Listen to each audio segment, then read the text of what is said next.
Hello everyone. आज के video में आज से हम स्टार्ट करने वाले हैं पैथोलॉजी के लेक्चर्स, जो specially for the exam oriented जो प्रॉफ एग्जामिनेशंस के लिए बहुत इंपॉर्टेंट हैं। और साथ में मैं नोट्स भी प्रोवाइड करने वाला हूँ जो मैं बोर्ड पे लिखूँगा। ओके। और स्पेशली मैं पैथोलॉजी के लिए जो प्रॉफ एग्जामिनेशंस के लिए जो हर जगह यूज़ किया जाता है, मोस्टली हर्ष मोहन सर की मैं बुक यूज़ कर रहा हूँ।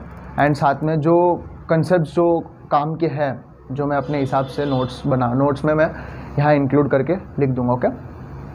तो हम सबसे पहले स्टार्ट करने वाले हैं एनीमिया। जब तुम क्लिनिक में भी जाओगे तो सबसे पहले जो कॉमन से कॉमन केस, तो कोई भी रिपोर्ट मतलब नॉर्मल सीबीसी का ब्लड जो रिपोर्ट तुम जब चेक करोगे तब से सबसे पहले तुम ऊपर कौन सा दिखेगा? Haemoglobin concentration. फिर उसके बाद रेड ब्लड सेल काउंट, उसके बाद पीसीवी, एमसीवी, एमसीएचसी, ओके। तो ये सारे तुम्हें देखने को मिलेंगे। तो तुम्हें पता ही होगा कि ये कितना इंपॉर्टेंट है एनीमिया।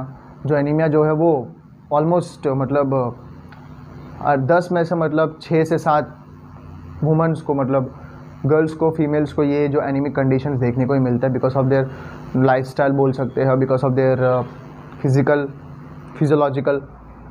ओके। फिजियोलॉजिकली हम कंसिडर कर सकते हैं कि मतलब इनमें एनीमिया जो है देखने को मिलता है। ओके। तो हम सबसे पहले ये लेक्चर में स्टार्ट करने वाला है एनीमिया के जो जनरल कंसिडरेशन जो हमें क्लिनिकली बहुत इंपॉर्टेंट है, और साथ में एग्जाम पर्सपेक्टिव के लिए जो वैल्यूज़ हमें इंपॉर्टेंट है वो भी हम देखेंगे। ये वीडियो जो है वो एग्ज़ाम ओरिएंटेड है, तो एग्ज़ाम के लिए ही मैं सारे डिटेल जो है वो इन्फॉर्मेशन एग्ज़ाम ओरिएंटेड के हिसाब से मैं दूंगा।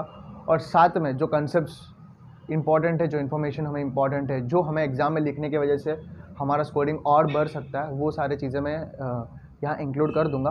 और जो डिटेल्ड कंसेप्ट वीडियो जो मतलब क्या बोलते हैं, स्टैंडर्ड बुक से मैं जो लेता हूँ कंटेंट, वो जो वीडियो जो है वो बहुत लंबे बनते हैं। तो वो लेक्चर्स अभी तुम एग्ज़ाम के पहले जो देखने बैठोगे तो वो लेक्चर्स ख़त्म भी नहीं होंगे और वो कंसेप्ट्स याद भी नहीं होंगे ऑब्वियसली।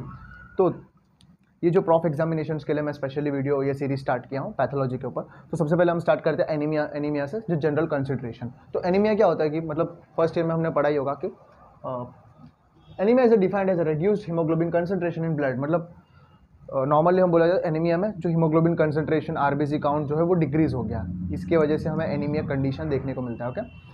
तो जब हमने नॉर्मल सीबीसी करवाया, एक पेशेंट है उसका सीबीसी करवाया, तो सबसे पहले हमें ऊपर कौन सा दिखता है? Haemoglobin concentration. तो एज के हिसाब से जो हीमोग्लोबिन कंसंट्रेशन है, आरबीसी काउंट जो है वो वैरी करता है। ओके। तो इन जो वैल्यू के हिसाब से हम कंसिडर करते हैं कि कौन सा पेशेंट एनीमिक पेशेंट है या कौन सा पेशेंट नहीं है। Not only this, haemoglobin concentration और normal range of RBC count, साथ में हम दूसरे भी पढ़ेंगे जो पीसीवी, जो packed cell volume, MCV, MCH, MCHC. तो ये सारे इंपॉर्टेंट है जो हमें आरबीसी का जो कंडीशन को बताएंगे, वो भी इरिथ्रोसाइट सेडिमेंटेशन रेट। ये सारी चीज़ें हम पढ़ेंगे जो हमें बताएगा कि आरबीसी का कंडीशन क्या है, जो माइक्रोसाइटिक है, माइक्रोसाइटिक है, हाइपोक्रोमिक है, हाइपरक्रोमिक है, नॉर्मोसाइटिक है। ओके। तो ये सारे कंडीशन भी बहुत इंपॉर्टेंट है जो तुम्हें normal CBC blood group blood test हम करवाते हैं, उस रिपोर्ट में हमें ये सारी चीज़ें हम देखने को मिलते हैं। तो normal range of haemoglobin concentration में हम देखते हैं एट बर्थ। जब इन्फेंट्स में हीमोग्लोबिन कंसंट्रेट को देखिए, यहाँ पे देखो, इन्फेंट्स में 17 ग्राम पर डीएल है, और एट बर्थ मतलब दोनों का haemoglobin concentration and RBC range दोनों है जो है जो नॉर्मल अडल्ट से भी ज़्यादा है because of the haemo concentration. Okay. जैसे जैसे 1 साल के मतलब 2-3 महीने के बाद धीरे धीरे ये जो काउंट है वो डिक्रीज हो जाएगा, और एक पर्टिकुलर टाइम पे पूरा डाउन हो जाएगा, और साथ में धीरे धीरे इंक्रीज होता जाएगा। तो वो इंक्रीज होकर अडल्ट चिल्ड्रन एज पे, चिल्ड्रन में 11 ग्राम पर डीएल हो जाएगा, फिर अडल्ट मेल में 16 ग्राम पर डीएल, और अडल्ट वुमन में, मेंस्ट्रुएटिंग जो वुमन है उसमें 13 ग्राम पर डीएल। एंड ये जो वैल्यू जो है वो वैरी करता है। ओके। मतलब ये कोई फिक्स वैल्यू नहीं है कि भाई इतना होगा, इतना ही होना चाहिए, मतलब ये वैल्यू जो है वो वैरी करता है। ओके। तो प्लस माइनस हम लिख सकते हैं। अडल्ट वुमेन जो पोस्ट मेनोपॉजल कंडीशन में जो मेंस्ट्रुएटिंग नहीं करती है, मेंस्ट्रुएशन नहीं होता है उनमें, ओके, जिनमें 14 ग्राम पर डीएल ऑब्वियसली ज़्यादा ही होगा। ड्यूरिंग प्रेगनेंसी के टाइम पे एनीमिया तो देखने को मिलता ही है, ओके, जो 12 ग्राम पर डीएल है। ओके। तो चिल्ड्रन में आरबीसी काउंट दोनों मतलब दोनों में यही डिफरेंस है, RBC count 3 to 5 million, okay. Adult में 4.5 to 6, ये दो बहुत इंपॉर्टेंट है, ओके। ये दो ही ज़्यादा कंसिडर करते हैं, ओके। ओके, ये हुआ एनीमिक जनरल कंसिडरेशन। और हम पढ़ेंगे आगे PCV, MCV, MCH, MCHC and ECR. ये जो मैं क्यों बता रहा हूँ, क्योंकि ये एग्जाम ओरिएंटेड के लिए, जो तुम आगे जाके आयरन डेफिशिएंसी यानी मेगालोब्लास्टिक एनीमिया, सिड्रोब्लास्टिक एनीमिया, ये सारे जब पढ़ेंगे तो ये सारे जो है वो हर एक एनीमिक कंडीशन में हमें देखने को मिलेंगे। तो अब हमने ये वाला कंसेप्ट जो स्ट्रॉन्ग कर लिया तो आगे के हमें ईजी हो जाएंगे, ओके। तो नेक्स्ट पॉइंट हम देखते हैं। ओके, हमने देखा था कि नॉर्मल हीमोग्लोबिन कंसंट्रेशन वैल्यू को देखा, और उस वैल्यू में वेरी होगा, ज़्यादा होगा और या कम होगा। उस वैल्यू, नॉर्मल वैल्यू के हीमोग्लोबिन कंसंट्रेशन से कम हुआ तो वो एनीमिया हुआ, और नॉर्मल आरबीसी एनीमिया हुआ तो उसमें आरबीसी काउंट भी ऑब्वियसली डिक्रीज हो जाएगा, ओके। सो मोस्टली हम हीमोग्लोबिन कंसंट्रेशन को ही कंसिडर करते हैं, ओके। और साथ में हमें पता करना है कि कौन सा टाइप ऑफ एनीमिया है, वो मैक्रोसाइटिक है, माइक्रोसाइटिक है, हाइपरक्रोमिक है या हाइपोक्रोमिक है। तो इन सब कंडीशन को हम फाइंड आउट करने के लिए हम ये सारे कैरेक्टरिस्टिक्स को हम देखते हैं जो क्लिनिकली वेरी इंपॉर्टेंट है। सबसे पहले पीसीवी, पैक्ड सेल वॉल्यूम। तो ये पीसीवी क्या होता है? अभी तुमने 5 ml ब्लड लिया, ओके, 5 ml नहीं, 100 ml ब्लड लिया। 100 ml ब्लड में आपने 100 ml ब्लड को सेंट्रीफ्यूज करवाया। 100 ml ब्लड को सेंट्रीफ्यूज करवाने के बाद जो भी रेड ब्लड सेल वाला जो पार्ट है वो नीचे डिपॉजिट हो जाएगा, ओके। जो रेड ब्लड सेल वाला पार्ट, जितने भी ब्लड में रेड ब्लड सेल्स हैं, मतलब पूरे ब्लड में कितने रेड ब्लड सेल्स हैं, वो उस जितने रेड ब्लड सेल का जो अमाउंट है, उस अमाउंट को हम बोलते हैं पैक्ड सेल वॉल्यूम, जिसको हम हिमेटोक्रिट के नाम से भी जानते हैं, ओके। यहाँ पे मैंने लिखा नहीं है बट आप लिख लो हिमेटोक्रिट, हिमेटोक्रिट, ओके। तो हिमेटोक्रिट जो है वो हम परसेंटेज के ऊपर देखते हैं, मतलब 100 ml में कितना परसेंटेज होता है। अडल्ट मेल में 47% जो है वो रेड ब्लड सेल्स जो है वो प्रेजेंट होते हैं। और अडल्ट हमने देख लिया था कि पैक्ड सेल वॉल्यूम क्या होता है, जिसको हम हिमेटोक्रिट भी बोलते हैं, और इसको हम परसेंटेज के ऊपर देखते हैं, ओके। तो नेक्स्ट कैरेक्टरिस्टिक जो है वो हम कंसिडर करते हैं एमसीवी, मतलब मीन कॉर्पेस्कुलर वॉल्यूम। मीन का मतलब तो तुम्हें पता ही होगा, मीन का मतलब होता है एवरेज। तो average corpuscular volume, average volume of RBC, जो आरबीसी है उसका वॉल्यूम। तो मैं एक एग्जांपल लेता हूँ, तुमने कभी सिरप तो पिया ही होगा। तो सिरप के ऊपर एक ढक्कन होता है वाइट कलर का, ट्रांसपेरेंट ढक्कन, उसके ऊपर मतलब 2 ml, 3 ml, 5 ml करके लिखा होता है, ओके। तो जब जो उसका 5 ml जो है वो मैक्सिमम होता है, किसी किसी ढक्कन में बड़ा होता है, 7 भी हो जाता है। तो 5 ml जो है उसका मैक्सिमम है। तो तुम एज इमेजिन करो, कंसिडर करो कि जो वाइट कलर का ट्रांसपेरेंट ढक्कन है वो तुम्हारा आरबीसी है, ओके। आरबीसी, जो आरबीसी के अंदर क्या होता है, हीमोग्लोबिन होता है, ओके। हीमोग्लोबिन का कलर क्या होता है, रेड कलर होता है, ओके। तो मैं बताना चाहता हूँ कि नॉर्मल आरबीसी, मतलब जो उस ढक्कन को हमने 5 ml नॉर्मल कंसिडर किया है, ओके। तो उस नॉर्मल 5 ml से ज़्यादा हो गया, मतलब साइज जो है वो ढक्कन का बड़ा हो गया, तो उसका मतलब वो हुआ मैक्रोसाइटिक, ओके। ऐसे कंसिडर करो, ओके, जस्ट इमेजिन। तो उस ढक्कन का साइज जो नॉर्मल 5 ml का होना था, 5 ml का ढक्कन होना था, उससे और कम हो गया, तो हुआ मैक्रोसाइटिक, ओके। तो ये मैक्रोसाइटिक तो पता ही चल रहा है, माइक्रो मतलब छोटा, मैक्रो मतलब बड़ा, ये तो तुम्हें पता चल गया, ओके। अभी हम पढ़ेंगे हाइपरक्रोमिक एंड हाइपोक्रोमिक। तो ये हाइपरक्रोमिक क्या होता है, हाइपरक्रोमिक, क्रोमिक, यहाँ पे मैंने लिखा hyperchromic, hypochromic and hyperchromic. Hyper मतलब ज्यादा, क्रोमिक मतलब क्रोमिक का मतलब कलर आ रहा है, तो कलर जो है वो कलर, आरबीसी का कलर क्या है, रेड। हाइपरक्रोमिक मतलब जो आरबीसी का कलर है वो ज्यादा हो गया, मतलब जो नॉर्मल कलर, देखो अपनी बॉडी में हर एक चीज को नॉर्मल ही रहना जरूरी है। अगर नॉर्मल से ऊपर भी हो गया, कोई चीज नॉर्मल से ऊपर हो गया फिर भी प्रॉब्लम, नॉर्मल से कम भी हो गया फिर भी प्रॉब्लम है। तो जिस कलर में उसे रहना था उस कलर से ज्यादा हो गया तो भी दिक्कत, उस कलर से जो कम हो गया हाइपोक्रोमिक, वो भी दिक्कत वाली बात हुई। तो जो उस ढक्कन है, उस ढक्कन में अपन ने 5 ml उसका वो है नॉर्मल, तो 5 ml में 5 ml वाटर हमने लिया। 5 ml वाटर में हमने 2 ड्रॉप रेड इंक डाला। रेड इंक इसीलिए डाला क्योंकि हीमोग्लोबिन जो है रेड कलर होता है, तो 2 ड्रॉप रेड हीमोग्लोबिन डाला। और जो 5 ml का जो ढक्कन है वो नॉर्मल वॉल्यूम है, ओके, नॉर्मल वॉल्यूम है।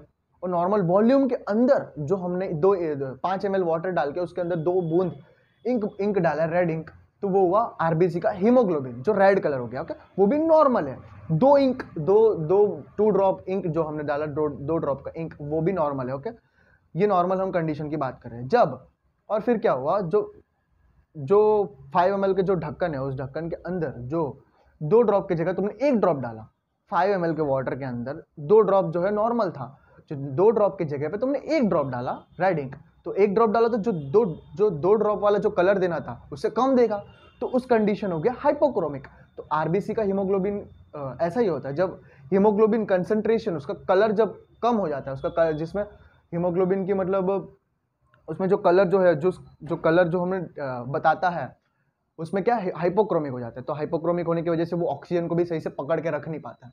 ओके, तो वो जो दो ड्रॉप इंक रहना था, वहां पे 1 ड्रॉप आ गया, तो कलर जो है डिक्रीज हो गया, तो वो हाइपोक्रोमिक हुआ। और 2 ड्रॉप की जगह 3 ड्रॉप हमने इंक डाल दिया, तो हाइपरक्रोमिक हुआ। तो जस्ट एग्जाम्पल के लिए मैंने ऐसा बताया। तो हम देखते हैं MCV average volume of RBC, volume, वो ढक्कन का वॉल्यूम, नॉर्मल वॉल्यूम कितना 5 ml। तो यहाँ पे जो आरबीसी का वॉल्यूम हम किस में मतलब मेजर करेंगे, फेम्टोलीटर, याद रखो।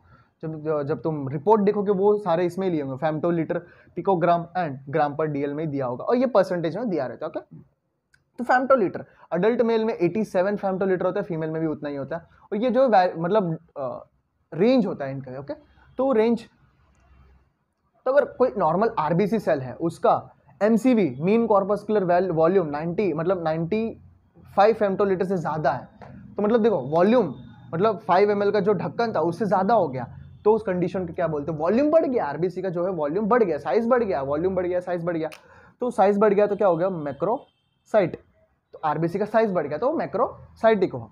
और जो मीन कॉर्पस्कुलर वॉल्यूम, तो हम एमसीवी से क्या पता चलता है कि वो सेल माइक्रोसाइटिक है मैक्रोसाइटिक, तो हमें समझ आ गया।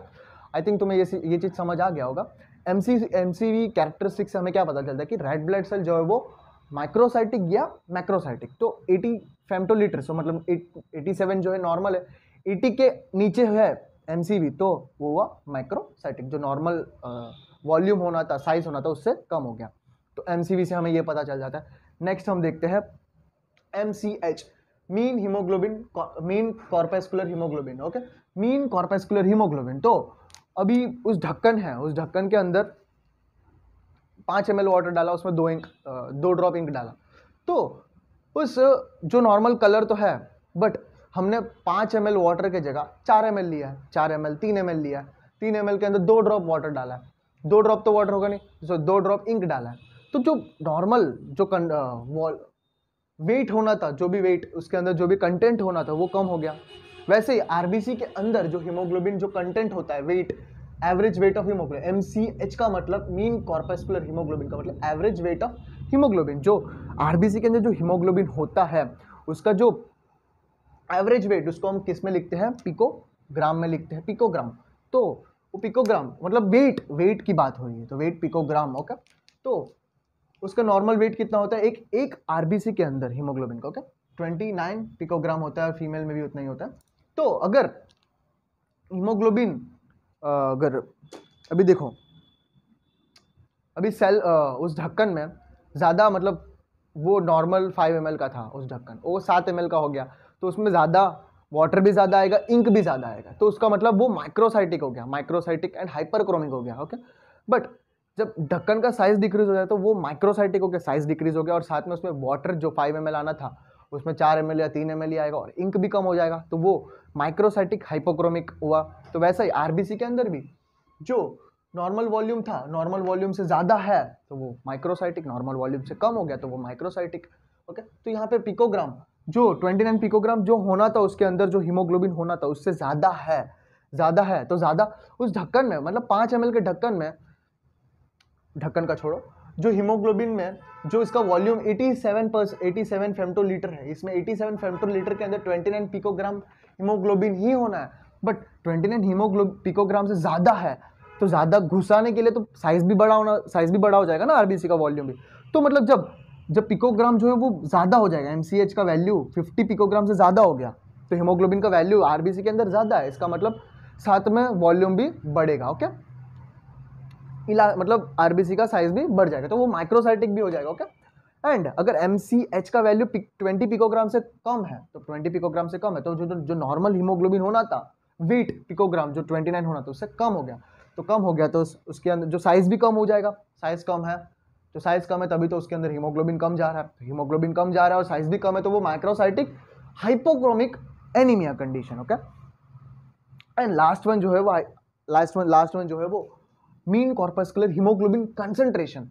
तो यहाँ पे हमने वेट की बात कर ली, हीमोग्लोबिन की वेट होना था वो पिकोग्राम में लिया, और हमने जो वॉल्यूम जो है स्पेस उसकी भी बात हो गई। तो अब हम बढ़ेंगे कंसंट्रेशन, जो भी हीमोग्लोबिन तो है भाई, हीमोग्लोबिन 29 पिकोग्राम तो है, ठीक है 29 पिकोग्राम, ये भी नॉर्मल है, ये भी नॉर्मल है, बट जो हीमोग्लोबिन का कंसंट्रेशन है 5 जो ढक्कन है उसमें 5 ml वाटर डाल दिया, बट 2 ड्रॉप इंक की जगह आपने 1 ड्रॉप इंक डाला, तो उसका कंसंट्रेशन जो कंसंट्रेशन है वो कम हो गया। तो कंसंट्रेशन कम हो गया तो कंसंट्रेशन कम हो गया तो उसका कलर भी कम हो जाएगा, जब कलर कम हो जाएगा तो हो जाएगा हाइपोक्रोमिक। तो MCHC जब 25, इसको हम ग्राम पर DL से कंसीडर करते हैं, जो ग्राम पर DL 25 ग्राम पर DL से कम हो गया तो उसे हम हाइपोक्रोमिक कंडीशन बोलते हैं।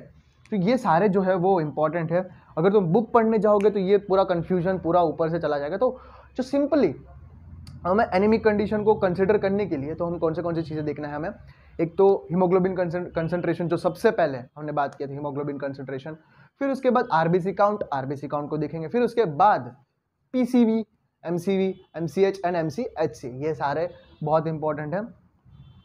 इतना याद रखोगे तो यही क्लिनिकली इंपॉर्टेंट है। तो तुम वो इक्वेशन देखने जाओगे क्या होता है, वो सब फिजियोलॉजी का पार्ट है, वो अभी कोई इंपॉर्टेंट नहीं है उसका। ओके, तो इतना याद रखोगे तो हम चल जाएगा। ओके, तो हम आगे बढ़ते हैं, हम क्लिनिकल साइन एंड सिम्टम्स जो एनीमिया के कंडीशन में होते हैं, और कौन से देखो, अभी एक और चीज मैं बता देता हूँ यहाँ पे, मिटा के। ओके, तो यहाँ पे बुक में दिया है, अगर 4 ग्रेड में मतलब एनीमिया को ग्रेडिंग दिया है। ओके, ये बुक में एनीमिया को ग्रेडिंग दिया है, तो stage grade 1, grade 2, grade 3 and grade 4 and 5। तो ग्रेड 1 में जो है, ग्रेड 1 जो है माइल्ड एनीमिक कंडीशन है, जो नॉर्मली हर एक फीमेल्स के अंदर होता ही है। ओके, ग्रेड 1 में हीमोग्लोबिन कंसंट्रेशन कितना हो जाएगा, 10 ग्राम पर DL हो जाएगा। एंड ग्रेड 2 मॉडरेट, जिसके अंदर वैल्यू कितना हो जाएगा, 8 to 10 ग्राम पर DL के बीच में हो जाएगा। ये भी मतलब इसमें साइन एंड सिम्टम्स नहीं दिखेंगे। ओके, इसमें sign and symptoms, no sign and symptoms, इसमें साइन एंड सिम्टम्स देखने को मिलेंगे। साइन एंड सिम्टम्स क्या होते हैं, सबसे इंपॉर्टेंट साइन जो होता है वो हम आगे डिस्कस करेंगे डिटेलली। एक एनीमिक पेशेंट का सबसे जनरल साइन जो है वो क्या होता है, हम देखते ही पहचान सकते हैं। हम बोलते हैं ना कि गर्ल्स को देखने के बाद ये भाई ये लड़की कितनी गोरी है, ये लड़की कितनी गोरी है, मतलब एक्चुअली में मतलब नॉर्मली तो गर्ल्स गोरे ही होते हैं, वाइट मतलब दो बहुत फेयर होते हैं, बट कुछ ज़्यादातर गर्ल्स कैसे होते हैं कि वो पेलर होते हैं। कैसे होते हैं, पेल, उनको मतलब वो वाइट, हम मतलब देख के सोचते हैं कि भाई ये लड़की इतनी गोरी कैसी है, वो एक्चुअली में गोरी नहीं होती, वो पेल होती है because of this anaemic condition. मतलब एनीमिया के जो तुम अगर मैं हूँ, मेरा स्किन जो है डार्क है, तो मेरे अंदर एनीमिक कंडीशन देखने को मेरे को, तो मेरे स्किन के ऊपर वाइट पैचेस दिखने को, पेल हो जाएगा स्किन जो है वो वाइटिश एकदम पेल दिखने लगेगा। मतलब जो कलर, जो नॉर्मल कलर जो रहना था एकदम गाढ़ा वाला, वो कम हो जाएगा, जो डार्क स्किन के ऊपर दिखेगा। जो वाइट स्किन के ऊपर दिखना सही से दिखेगा नहीं, क्योंकि वो फेयर है और पेलर होने की वजह से वो ज़्यादा गोरी दिखने लग जाएगी। ये भी एक है कंडीशन। तो और ग्रेड 3 जो है वो सीवियर है। ओके, ये एक सीवियर कंडीशन है जिसमें हमें हीमोग्लोबिन कंसंट्रेशन जो है वो कितना 6.5 to 8 ग्राम पर DL के बीच में देखने को, इसमें साइन एंड सिम्टम बहुत सीवियर देखने को मिलते हैं। और इस कंडीशन जो ग्रेड 3 वाला कंडीशन है, इसमें हमें ट्रीटमेंट की सख्त ज़रूरत है। अगर ट्रीटमेंट नहीं लेंगे तो मतलब पेशेंट जो है वो क्या बोलते हैं, शॉक में जा सकते हैं, सर्कुलेटरी शॉक में जा सकते हैं, और उनकी डेथ भी हो सकती है। मतलब सीवियर कंडीशन है, ट्रीटमेंट इंपॉर्टेंट है इस कंडीशन में। और ये जब इतना मतलब हीमोग्लोबिन कम हो जाता है तो हमें हाइपोक्सिया, ये सारे कंडीशंस हमें देखने को, बहुत सारे डिजीज के अंडरलाइंग बहुत सारे आते हैं, जो आगे हम पैथोलॉजी में डिस्कस करेंगे। ओके, लेक्चर्स में। लास्ट वाला जो है वो ग्रेड 4 एंड 5 को हम साथ में दिया है, ग्रेड 4 एंड 5 को साथ में दिया है, लिख लोगे तो अच्छा रहेगा, ये वाला ग्रेड वाला स्टेजिंग दिया है। तो इसमें क्या होता है कि ऑब्वियसली लेस देन 6.5 ग्राम पर DL, ग्रेड 5 में 6.5 ग्राम पर DL, ये एक लाइफ थ्रेटनिंग कंडीशन है। जो मैंने एक बार देखा था, मेरे क्लास में एक लड़की है जो उसका हीमोग्लोबिन जो है वो 5 to 6 के बीच में है, वो एकदम नॉर्मल रोज कॉलेज आती है। होता है, मतलब अलग अलग तरीके के पेशेंट्स हमें देखने को मिलेंगे। ओके ओके, तो ये सारे ग्रेडिंग हुआ जो हमें बुक में दिया है, हर्ष मोहन सर के बुक में। तो हम आगे पढ़ेंगे नॉर्मल साइन एंड सिम्टम्स, फिर उसके बाद हम नॉर्मल इन्वेस्टिगेशंस पढ़ेंगे, फिर उसके बाद हम ये जो वीडियो देखने के बाद ना, तो तुम नॉर्मली जो CBC का ब्लड जो रिपोर्ट है वो तुम इजीली देख सकते हो। ओके, सो हम देखेंगे normal general symptoms of anaemia. जो जनरल सिम्टम्स, सबसे पहले जो सिम्टम हम देख सकते हैं वो है टायर्डनेस, बहुत टायर्ड फील करते हैं वो जो एनीमिक पेशेंट होते हैं वो, क्योंकि उनके अंदर ऑक्सीजन आता ही नहीं है, ऑक्सीजन सही से RBC पकड़ नहीं पा रहा है। ओके, ऑक्सीजन जो है वो हर टिश्यू को सही से सप्लाई नहीं हो पा रहा है, तो ये सारे सिम्टम्स हमें देखने को मिलेंगे। फैटिक होता है, मस्कुलर वीकनेस, मसल टिश्यू को सही से ऑक्सीजन नहीं मिलता है, तो मसल वीकनेस होता है, पेन होता है। ओके, तो वो सही से उठ नहीं पाते, बैठ नहीं पाते, ज़्यादातर बैठेंगे तो मतलब वो झुंझुनाहट जैसी फील आ जाती है, तो वो सारे देखने को मिलते हैं। मस्कुलर वीकनेस, हेडेक होता है। और इन ओल्ड पेशेंट्स जिनमें एनीमिक कंडीशन देखने को, जैसे कि कार्डियक फेलियर हो जाता है, एंजिना पेक्टोरिस, चेस्ट पेन हो जाता है, कन्फ्यूजन जो रहता है, ये मेरी नानी है, उनको एनीमिया है, तो उनको मतलब ऐसे कोई कैलकुलेशन वाली बात करते हैं ना कि मतलब 200 रुपये में से 39 रुपीज़ गए, 40 रुपीज़ गए, तो इतना हुआ, तो मैं डायरेक्टली हम आंसर बोल दो, वो बोलती कि ऐसे कैसे हुआ, ऐसे कैसे हुआ, 300 रुपये में 50 रुपये निकालेगा तो ऐसे कैसे हुआ। उनके मुंह से पहले यही निकलेगा कि ऐसे कैसे हुआ, ये तो नहीं मतलब उनको मैं समझाऊंगा डिटेली, हाँ बोलेंगे हाँ अब समझ आया। उनको मतलब कन्फ्यूजन होता रहता है, और विजुअल डिस्टर्बेंसेस सही से दिखेगा नहीं उनको। ओके, तो ये हुए उनके नॉर्मल सिम्टम्स। तो हम देखेंगे general science. Okay, normal symptoms हमने देख लिया है, जनरल सिम्टम्स ऑफ एनीमिया। तो हम साइंस देखते हैं कौन से कौन से। सबसे मेन एंड कॉमन सिम्टम जो है होता है वो पेलर। वो जो एनीमिक पेशेंट जो होता है ना, पेल दिखने लग जाता है। तुम क्लिनिक जाओगे ना तो डॉक्टर तुम्हारे ऐसे करके देखेगा, नेल्स चेक करेगा, स्किन चेक करेगा। तो इससे क्या पता चलता है कि जो स्किन जो है वो म्यूकस मेम्ब्रेन, जो कॉन्जेक्टिवा, यहाँ पे कॉन्जेक्टिवा देखते हैं, वो जो म्यूकस मेम्ब्रेन कॉन्जेक्टिवा स्किन जो है वो पेल दिखने लग जाता है। मैंने बताया था ना वीडियो में पहले कि मतलब गर्ल्स में ज़्यादातर देखने को मिलता है। जो गोरे लड़के होते हैं वो एक्चुअली में गोरे नहीं होते सारे, वो कुछ पेल भी होते हैं। मतलब पेल मतलब एकदम उनका वाइट ही ना, वो वाइट होता है एकदम पेल, जो कलर ही नहीं होता है सही से। ओके, जैसे कि मैं डार्क हूँ, अब अगर मेरे को अभी एनीमिया होगा तो मेरे स्किन के ऊपर वाइट पैचेस दिखने को मिलेंगे, वो एक पेल कंडीशन हो। ओके, तो डार्क हो तो मेरे ईजिली मेरे को दिख जाएंगे, बट जो गोरे लड़के जो फेयर होते हैं उनमें ईजिली दिखता नहीं हो पेलनेस, तो उन्हें अच्छे से ध्यान से देखेंगे तो हमें वो पेलनेस जो वो दिखने को मिलता है। तो नेक्स्ट जो है CVS, कार्डियोवैस्कुलर सिस्टम में क्या देखने को मिलता है, टेकिकार्डिया हमें क्यों देखने को मिलता है, जो ब्लड के अंदर हीमोग्लोबिन कंसंट्रेशन ऑक्सीजन कंसंट्रेशन कम हो गया, तो अपने बॉडी को, हर एक टिश्यू को ऑक्सीजन की भूख है। अब वो उसको भूख को मिटाने के लिए हार्ट को ज़्यादा ब्लड पंप करना पड़ेगा, ज़्यादा मतलब काम करना पड़ेगा, तो उसकी वजह से टेकिकार्डिया डेवलप हो जाता है। पल्स जो है वो कोलैप्स हो जाता है, कभी ऊपर नीचे होता रहता है। कार्डियोमेगली, जो हार्ट जो इतना फास्टली पंप कर रहा है, तो उसकी वजह से हार्ट का जो मसल है वो इन्फ्लेम हो, मतलब सूज जाता है, मतलब कैसे साइज जो है नॉर्मल साइज से बड़ा हो जाता है, तो कार्डियोमेगली हो गया। ओके, एंड कार्डियक मर्मर्स देखने को मिलते हैं, डिस्फोनिया, ब्रीथिंग डिसऑर्डर्स, मतलब डिसऑर्डर नहीं, मतलब ब्रीथिंग प्रॉब्लम क्रिएट हो जाता है। ओके, श्वास लेने में दिक्कत होती है, अटैक्स ऑफ फेंटनेस, चक्कर आके गिर जाते हैं। जिनमें एनीमिया होता है ना, वो अगर धूप में भी जाए, खाना नहीं खाएंगे 1-2 टाइम तक, मतलब वो ऐसे फास्टिंग करेंगे ना, तो चक्कर आके गिर जाएंगे। मतलब नॉर्मल कंडीशन में भी वो ज़्यादा स्ट्रेस ले रहे हैं तो उनका हार्ट बीट बढ़ गया, तो उन कंडीशन में भी वो चक्कर आके गिर। जिनमें सीवियर एनीमिया होता है वो अटैक्स ऑफ फेंटनेस, मतलब अनकॉन्शियस हो जाते हैं अचानक से। हेडेक, टीनिटस जो है वो मैंने बोला ना, मेरी नानी, उनको देखने को मिलता है, उनके कान जो है बजते रहते हैं, बोलते कि मैं कान बज रहे हैं, ऐसा ये कंडीशन में भी देखने को मिलता है टीनिटस। ड्राउजीनेस, एकदम सोने का मन करता है, बेड पे लेटे रहने का मन करता है, क्योंकि एनर्जी नहीं है, मसल वीकनेस है, फैटिक है। कुछ काम करने का मन नहीं कर रहा है, दिमाग ही काम नहीं कर रहा है, क्योंकि बिकॉज ऑफ लो ऑक्सीजन, हर एक टिश्यू के पास ऑक्सीजन की कमी हो रही है बिकॉज ऑफ एनीमिक कंडीशन।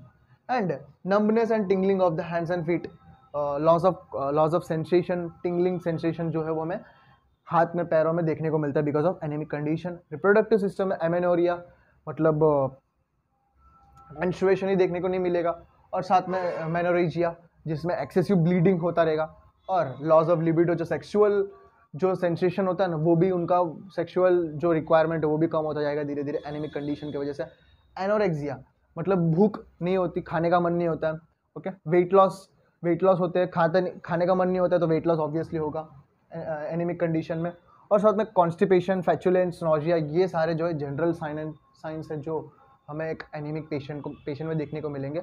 मतलब ये अगर कोई पेशेंट को एनीमिया है तो ये गारंटी नहीं है कि ये सारे सिम्टम्स, साइन एंड सिम्टम्स उसमें देखने को ही मिले।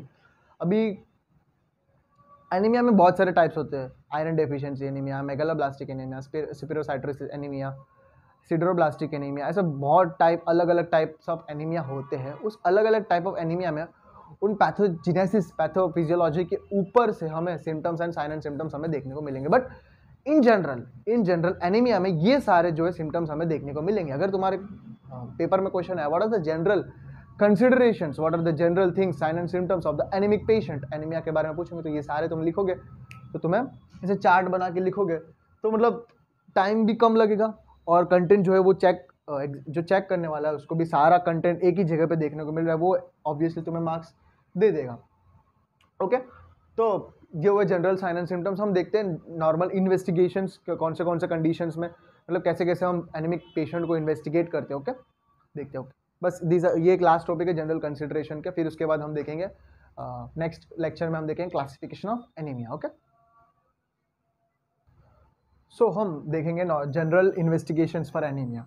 सो तुम्हारे क्लिनिक में कोई पेशेंट आया, बोल रहा है कि डॉक्टर साहब बहुत वीकनेस है, मतलब बैठने का भी मन नहीं करता, सोने का भी मन नहीं करता है, मतलब कुछ काम करते तो फोकस के साथ काम नहीं कर पाते हैं, भूख नहीं लगती है, मतलब खाने का मन नहीं करता है, सारा बॉडी पेन कर रहा है, मसल पेन कर रहा है, हेडेक हो रहा है।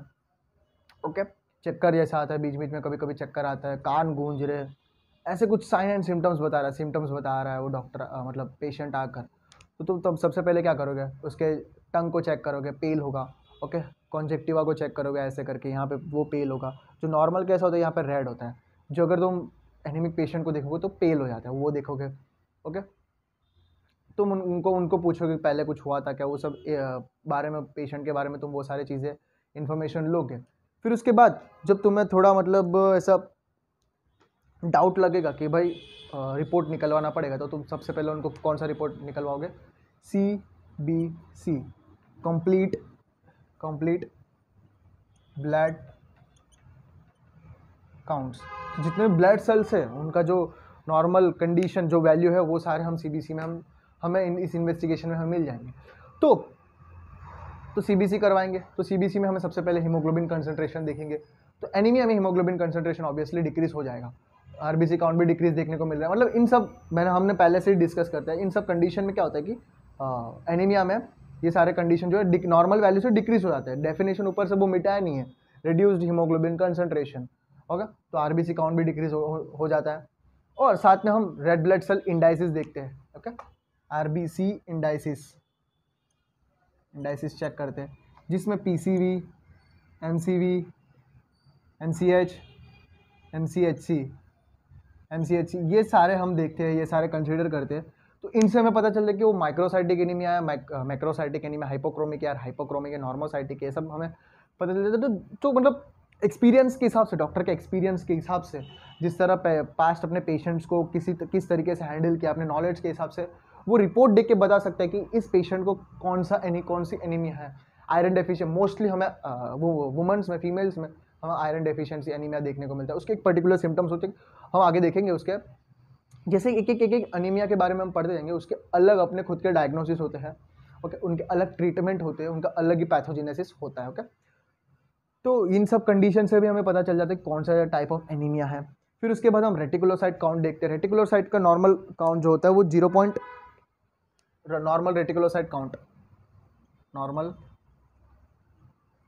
रेटिकुलोसाइट काउंट नॉर्मल कितना होता है 0.5 टू 2.5% अपने ब्लड के अंदर प्रेजेंट होता है रेटिकुलोसाइट्स। तो ये रेटिकुलोसाइट्स अगर इसका काउंट इंक्रीज हो गया, इसका मतलब hyper functioning of the bone marrow. तो बोन मैरो हाइपर फंक्शनिंग कर रहा है, ये भी एक एबनॉर्मल कंडीशन है, इसका भी हम रिपोर्ट सीबीसी के साथ निकलवा सकते हैं। और साथ में ल्यूकोसाइट्स एंड प्लेटलेट काउंट, जो सीबीसी में हमें leucocyte and platelet count, anaemia तो देखने को मिल रहा है, हीमोग्लोबिन कंसंट्रेशन भी डिक्रीज हो गया और साथ में न्यूट्रोफिल कंसंट्रेशन और प्लेटलेट कंसंट्रेशन भी इंक्रीज हुआ है।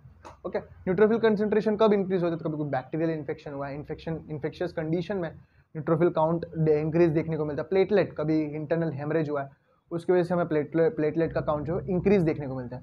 उस कंडीशन से हमें पता चलता है कि भाई कोई ऐसा कंडीशन है जिस कंडीशन के वजह से हमें एनीमिया भी देखने को मिल रहा है और साथ में ये इन्फेक्शियस कंडीशन के वजह से ये एनीमिया हमें देखने को मिल रहा है। तो ये सारे इन्वेस्टिगेशंस होते हैं। और साथ में एक और reticular erythrocyte sedimentation rate, ESR, erythrocyte sedimentation rate, इससे भी हमें पता चल जाता है कि अगर इरिथ्रोसाइट सेडिमेंटेशन रेट जो है वो इंक्रीज है। इसका इरिथ्रोसाइट सेडिमेंटेशन रेट के बारे में तुम्हें पढ़ना हो तो मेरा एक वीडियो है जो मैं लिंक डिस्क्रिप्शन में डाल दूंगा, उसके बारे में तुम देखो, इंपॉर्टेंट है क्लिनिकली। तो ये इंक्रीज हो जाता है। Last and final bone marrow examination, bone marrow examination भी हम करते हैं। बोन मैरो एग्जामिनेशन हम ज़्यादातर हमें मेगालोब्लास्टिक एनीमिया में हम करते हैं और पैनसाइटोपिनिया एनीमिया जो होता है वो एप्लास्टिक एनीमिया, उसमें हम देखते हैं। एप्लास्टिक एनीमिया में क्या होता है, जो सारे ब्लड के अंदर जो सेल्स होते हैं, आरबीसी, प्लेटलेट, डब्ल्यूबीसी में जितने भी सेल्स है, ल्यूकोसाइट्स, ये सारे जो प्लेटलेट्स, ये सारे सेल का काउंट जो है वो पैनसाइटोपिनिया, जो बोलते हैं pan Indian movie, pan cyto, pan मतलब ऑल, जितने भी ये सारे, साइटो सेल्स, पीनिया मतलब कम, जितने भी ब्लड के जो सेल्स है वो सारे डिक्रीज हो गए। ये बोन मैरो एग्जामिनेशन के थ्रू हमें पता चले। बोन मैरो एग्जामिनेशन दो तरीके से करते हैं, एस्पायरेशन एंड बायोप्सी। इसका भी मैंने वीडियो बनाया, वो भी मैं डिस्क्रिप्शन में डाल दूंगा, बोन मैरो एग्जामिनेशन के ऊपर पूरा वीडियो। ओके, तो ये था general consideration of the anaemia के ऊपर जो एग्जाम के लिए इंपॉर्टेंट है। और नॉट ओनली एग्जामिनेशन, जो क्लिनिकली शॉर्ट में मैंने एक ही वीडियो में सारे मैंने बता दिया कि नॉर्मल वैल्यू ऑफ हीमोग्लोबिन जो हर एक पेशेंट को इंपॉर्टेंट है, नॉट ओनली डॉक्टर, एक नर्सिंग बीएससी नर्सिंग जो कर रहा है, जो भी मतलब मेडिकल पैरामेडिकल फील्ड में, उन सारों को इंपॉर्टेंट है, सारे लोगों को इंपॉर्टेंट है। हीमोग्लोबिन कंसंट्रेशन जो value, normal value, age wise मैंने वैल्यू बताया, आरबीसी काउंट के बारे में बताया। ओके, सारे आरबीसी इंडाइसिस के बारे में बताया, कौन से कंडीशन में मतलब हाइपरक्रोमिक होता है, माइक्रोसाइटिक, वो सारे मैंने एक्सप्लेन किया है। ओके, सीबीसी मतलब सीबीसी के बारे में बताया है और हमने जो जनरल साइन एंड सिम्टम्स भी देख लिया। तो ये वीडियो बहुत इंपॉर्टेंट है, एक नॉर्मल एनीमिया के ऊपर हम पढ़ने वाले, ये जो एक स्टेपिंग स्टोन की तरह काम करेगा। ओके, आई होप तुम्हें ये वीडियो समझ आया होगा। Thank you.